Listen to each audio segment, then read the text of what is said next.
for Katie Chats here at SMITHEE TV in downtown Toronto with actor Donal Logue. How does it feel to be nominated for a Canadian Screen Award? Feels good. It was a little bit of a surprise, but my first one. So it was a very Canadian project. So in fact, I'm just proud of the project, the Sunshine Sketches of a Little Town, because Stephen Leacock's book was such a kind of integral part of Canadiana and Canadian culture that it was cool that CBC chose on the 100th anniversary to make this film version of it. And Jill Hennessy was nominated as well for that, as well as Malcolm McRory, who adapted the screenplay and production design, a few others. So it's good. It'll be a fun night, I think. And were you familiar with the story before you were signed on to the project? I was familiar with Leacock, but that's probably a rarity for people. I grew up in the United States, and so, but I definitely delved more into it as soon as I found out that I was doing it. And you know, his writing's fantastic, and it's kind of a Canadian classic for a good reason. And you were born in Ottawa, but then you lived in the States growing up. You went to Harvard, and then you joined Cornerstone Theatre Company. How did that experience at the theater company prepare you for your life as an actor? Interesting.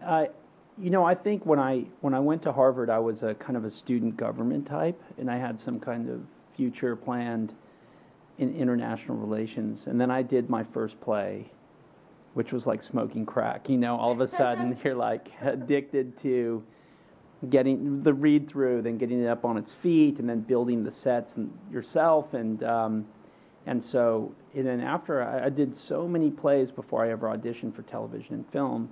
And then I joined Cornerstone, and what was unique about this company was that we went to all these small American towns where traditionally theater is looked at as something that's kind of like for wealthy people in big cities.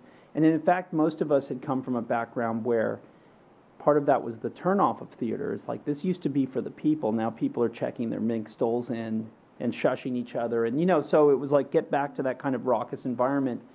But I think what prepares you most is I moved so much as a kid that, in a weird way, just coming here, I'm working on a show called Copper now on BBC America, and I just came up a couple of days ago. And I met this cast, and we bonded quickly, and you jump right in. And I'm like, that is the continuation of the addiction from back in college. This new world and new group, and you create something together, and then you're off on something else, and you'll always have that bond, and you run into people you haven't seen in 10 years, but it's like, how's your adventure been? Great. How's, you know, so it's just kind of, we're like circus people. There's something about it that the life, it really appealed to me when I was younger and continues to. You've been in so many different projects and varying roles and different types of projects. What role are you most recognized for when you're walking down the street? You know, it just depends on who. It depends. I did a sitcom called Grounded for Life that was one of those things that's still in syndication in so many different countries. So it's amazing that you put that to bed 7 years ago, but it might have been on TV last night in Israel or something. So people there will respond to that. There was a movie called Blade that seemed like a lot of people respond to, but you know, in the United States, it wasn't up here. I used to do all the comedy spots for MTV, and I look so different in different things, so it just changes. But now that I've joined the cast of Sons of Anarchy. That seems to be a good one right now for just street recognition factor. You see who the fans are, you know. Yeah, I like keeping it really varied, like changing it up as much as humanly possible. Is there any type of role in particular you hope to play in the future? I don't know. I'd really like to go back to stage work. My buddy that ran Cornerstone is now the artistic director of the Oregon Shakespeare Festival, which is a fantastic theater company out of Ashland, Oregon. And I have a farm up right near there anyway, so I thought if I could, it would be really nice to do a year there. But I have to say right now I'm on Sons of Anarchy, and I just joined Copper, which is fantastic. And I'm doing a show called Vikings in Ireland for Michael Hurst, who wrote Elizabeth and The Tudors. And so between these three parts that I'll probably be doing from now till the end of the year, it's probably my favorite stretch that I've had as an actor. And what advice would you give to an aspiring actor? Do it. Do it. Just do it. You know, if you hear about, it's the one art form that you are never going to be limited in just putting up something with 4 or 5 of your friends. You know, and my experience, of course, so I tend to probably look at things through the lens at which how I came up, but I had done about 50 plays before I ever auditioned for television and film, and so I had a good background of creating a character and seeing it through an arc. And you know, I tell my friends down in Los Angeles a lot, I'm like, yeah, you look cool and you have the best guitar, but if you don't know how to play it, like, you know what I mean? People treat acting as if it's not a craft that has to be developed over time. And you know, I'm like, can you play guitar? No, but look at me, man. I got this and I got the jacket. And it's like, you know, you've got to do it. And so the $1 million question for people is, how do you break into the industry? Well, that's difficult for everybody. That's difficult for us who are deeply in it and working in it. It's a tricky field, but the one thing they can't take from you is the joy of performing. Whether you, I mean, you can literally get some friends together and do a play in a basement like we used to do in college, or join a local theater company or study at your local community college, but start doing it actually, because that's where the joy is. You know, the sweating how to break into the industry, or if your motives are about how to get famous and buy a Porsche, like, you're out of luck.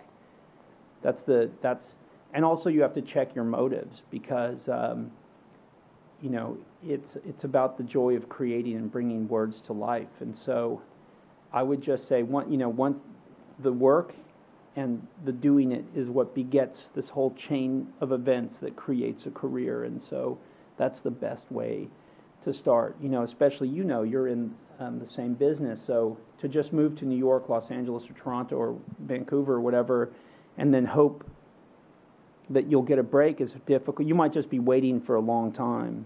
And that's a tricky thing. So, you know, there's nothing that says that you can't get busy today. You know, treat it like someone who's a musician who's just learning how to play guitar in their house and getting together with friends and starting a band. I think that's the only thing is when people want, I guess they might want fame, but they don't want to do what really essentially is some work, you know, fun work, but work. So just do it. Yeah. And where's the best place to find out more information on you and all of your projects online? I mean, obviously IMDb, but if there's anywhere else.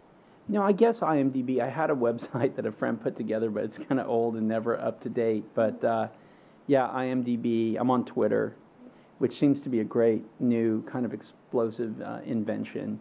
Donal Logue at Donal Logue on Twitter, and so yeah, so it's good. We've been my fellow castmates from Sunshine Sketches of Little Town are going back and forth, and I'll see friends. Sean Doyle was nominated in my category, and he and I worked on my show Terriers together down in San Diego, and I'll just see a lot of friends. I've had a lot of, you know, I've worked up in Canada a lot over the years, but I think more so now, and it's just been really fun to get to come home and kind of reconnect with this incredibly vibrant, really cool community.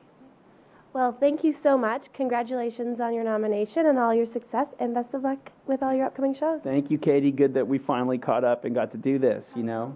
Thank you. I'm Katie Uhlmann reporting for Katie Chats here at SMITHEE TV in downtown Toronto.